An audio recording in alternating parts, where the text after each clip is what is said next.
All right. Basement tapes number 56. We are well into the 50s here. We're back with baseball, and we are talking about the 1955 Bowman baseball card set. If we look on the Bowman OPG, I'm sorry, the Beckett OPG list, I have 188 of these cards, which is three more than I have of the 1955 tops. So I am, of course, rambling on and getting through this set. It's in the book. The checklist is there.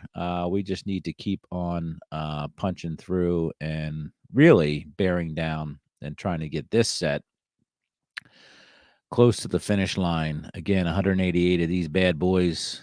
And I like these cards, and I'll do a dissertation, not a dissertation, but a monologue about these at the end of this episode. But let's learn more about the 1955 Bowman baseball cards.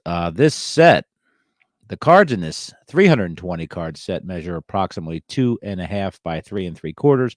The Bowman set of 1955 is known as the TV set because each player photograph is cleverly shown within a television set design. The set contains umpire cards, some transposed pictures, example given Johnson's and Bowling's, an incorrect spelling for Harvey Kuhn, and a traded line for Palika, all of which are noted in the checklist below. Some three-card advertising strips exist. The backs of these panels contain advertising for Bowman products.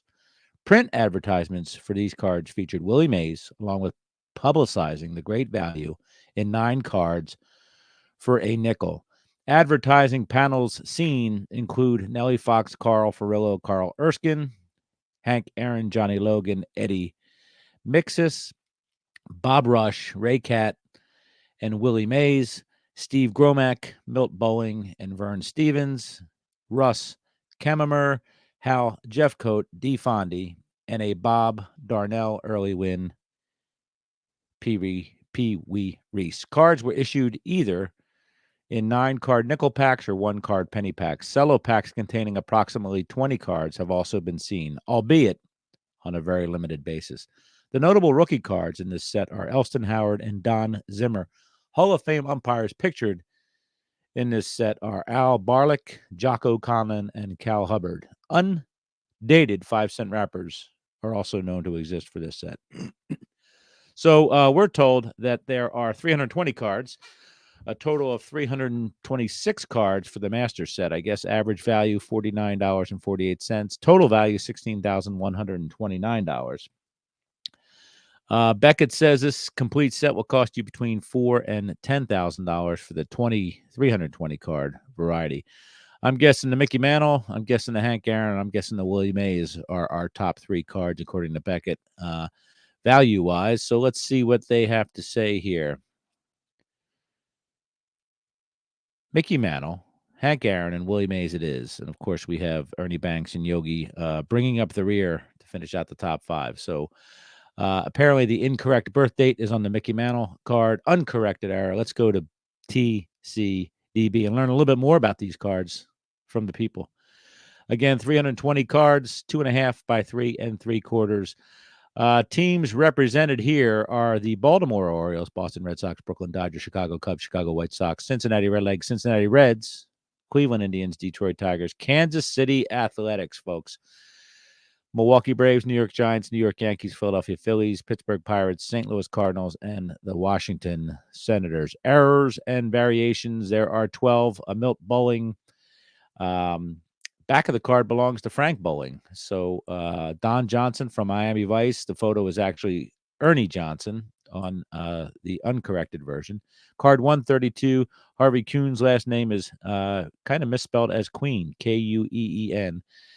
Ernie Johnson is actually Don Johnson in 157A, and then the corrected version is 157B. Irv Palika, last line had 13-8 record in 1950, whereas the last line in the corrected version says sent to Baltimore when Preacher Row retired. And then finally, 204A, Frank Bowling, back of the card belongs to Milt Bowling, and then 204B, Frank Bowling actually is on the proper card. Hall of Famers abound. 30 of them in here. Again, we're in the 50s, so there are so many Hall of Famers. And the difference with this set is the 4 umpires that are in the Hall of Fame are at the back end of this set. Rookies, you say? 61 rookies in here. Nothing too crazy. Don Zimmer, like we said, but nothing too crazy in there. Inserts and related sets. Of course, we heard about the advertising strips, and let me see if I can bring up the Hank Aaron one. Pretty cool card there, uncut sheet, and a nice little advertisement on the back for Bowman's TV baseball card gum, featuring the greatest lineup of Major League Baseball stars ever presented in exciting full-color pictures. Get ready for the big demand. Every sport fan, young and grown up, will want to collect this complete card series. 1 cent color card of player and bubblegum. 5 cents, 9 color cards of players and bubblegum in one big pack. Order now. Stack a dozen boxes, or it says stock a dozen boxes. Super value, super value. So advertising to the candy stores as well as advertising to the people who collect them. Let's go to the comments section of TCDB. No comments have been submitted for this set. That was very underwhelming. Packaging here. Advertising strips. We see all the advertising strips in there. If you're interested in looking at those, head on over to TCDB.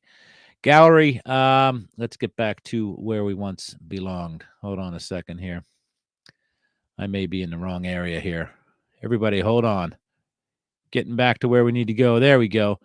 Let's see here. There are comments, and nope, not there. There's trivia, though, attached to this, which just tells us that the last Bowman set until Topps revived the brand in 1989. Cards measure 2.5 by 3 3/4. Gallery, we could see the cards. Hoyt Wilhelm is number 1, and it goes on and on and on. Beautiful cards. Eddie Waitkus, we can talk about. I guess we'll read the back of the Eddie Waitkus card, right? Because Eddie Waitkus is obviously famous right now. He's on the Baltimore Orioles. Card number 4, Eddie Waitkus, first base, Baltimore Orioles, born 9/4/20 in Cambridge, Mass. 6'1", 179 pounds, bats left and throws left. Of course, my biggest thrill in baseball. Okay, this is what is listed as Eddie Waitkus' biggest thrill in baseball. In 1949, I was shot by a deranged girl. After I was released from the hospital, I was sent to Florida by the Phillies to see if I might recover enough to resume baseball. The schedule laid out for me was a nightmare. I was in a bad nervous condition, and I grew more depressed each day. Then I met a girl who knew a lot about human nature, who had faith in me. I went on to a good season, and the newspapers commended me for comeback of the year. The girl who helped me so much is now my wife. So that's Eddie Waitkus' biggest baseball thrill, was getting shot by a deranged girl, suffering bouts of depression, and, of course, getting nursed back to health by his future wife. His past year and lifetime stats are listed there on the right. Boy, what do you say about this set? This is I believe this is one of the most polarizing sets you'll find in the baseball annals. I'm looking at Pete Suter right here, who looks very bizarre when he's looking back at me. He's with the Kansas City Athletics. So polarizing in the design. I happen to like this. I think it captures a moment in time, in American cultural history, where the TV is a really, really big deal. And we kind of celebrate those things now in some of the sets that we see, but really, wood grain TV, a couple different wood grains, as we know, blonde and a little darker wood. But what stands out here is, of course, this is the last set that Bowman would issue on its own for baseball cards, 1955, bought out by Topps in, I believe, January of 56, maybe. And we thought lost to history for many, many decades until the late 90s. Condition is tough in these cards. They do chip and they do wear down. They were cut in a bizarre fashion in the factories, sometimes too small, sometimes too big. I've run into that with other manufacturers as well. 1970 Fleer Laughlin, for instance. But I think this is a gorgeous set in what it captures in spirit, which is America in the mid 1950s. But more importantly, I always say my favorite part of this set is the fact that all the photos appear to have been taken at Scheib slash Connie Mack Stadium in Philadelphia. Of course, the Athletics were in Philadelphia in 1954, but not in 1955. So it's kind of an homage to the American League, and au revoir, as they say over there in French land, and to the mighty, mighty Philadelphia Athletics, who brought us two of the biggest and best dynasties in baseball history. And of course, my mother's favorite team growing up. I came to find out later in life. So we have the stadium back there, Shibe Park, Connie Mack Stadium, in the background of all these photos. Of course, hosting the Philadelphia Athletics and the Philadelphia Phillies in 1954. So that's why we get to see the ballpark in all its formats. There's also one of the interesting tidbits in here is there is a Bobby Shantz and Billy Shantz card, two-player card, which of course wasn't common back then. We saw the O'Brien brothers in 54.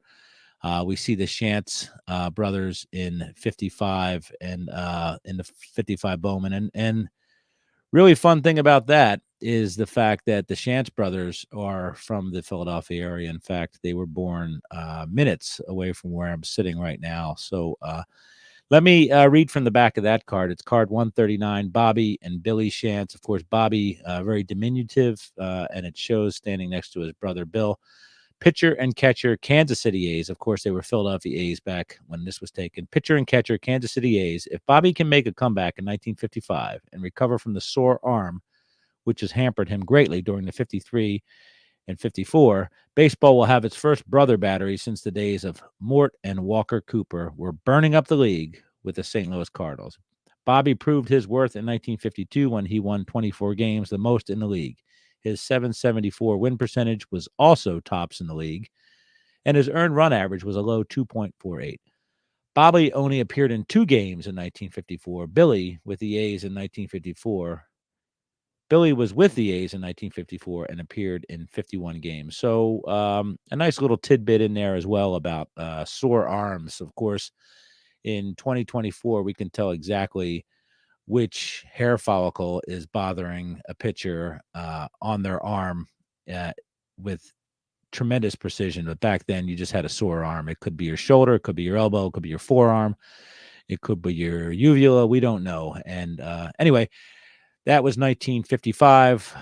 The most up-to-date information we would have gotten back then is just a sore arm. So Bobby and Billy Shantz, Pottstown's finest, and one of the, I guess, the last dual player card in Bowman history, at least the vintage era. So anyway, I love this set. Looks like I'm more than halfway done finishing it. So I will continue to strive towards completion. And again, well, I don't want to say underrated or undervalued, because what I say all the time is everything is properly rated, but maybe it's a little underappreciated in its kind of place in history at the time, both in bubblegum card history as well as sports history or baseball history, and of course, cultural history. So ticks all those boxes for me. So 54 Bowman, we love you. Keep on keeping on.